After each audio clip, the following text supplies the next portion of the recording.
not a bookend because, we're still going through the pandemic, but I guess the beginning of the pandemic, at least in a lot of Western countries, and those that have subscribed to Netflix can attest, is that the beginning of the pandemic sort of ties in with this obsession with the Tiger King series that debuted roughly around the time we all went into lockdown, and obviously it did stellar numbers and everyone was talking about it for 6 minutes, as they do before they move on to the next thing.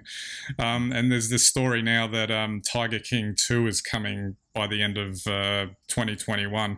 And it's funny, like, I don't know if this is the case. I guess we'll find out soon enough. But I feel like Tiger King is like an example of something that struck at exactly the right time and probably wouldn't have been noticed the way it did if it wasn't for that sort of exquisite right timing for it to debut.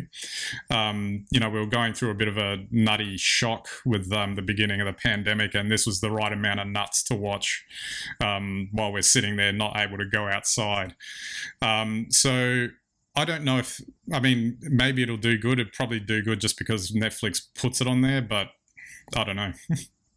Look, I think you're absolutely right, and this was the entry into the brave new world where now on free-to-air television we see ads for Netflix series, Apple series, streaming series is now a thing, and it's a hard thing to say because we would be here anyway with or without COVID, but would it have captured our imagination, binge watching, all of these things?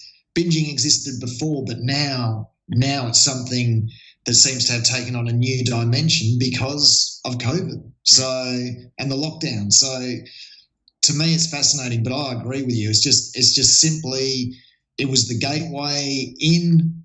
People got in that way and thought, wow, this is the way to enjoy content on demand. I don't know.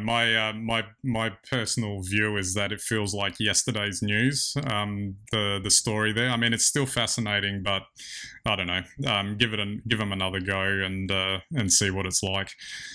Yeah, well, it could just be hype. I mean, not talking about Tiger King itself here. I'm talking about, although that too, but I'm talking about more generally because binging was happening before COVID.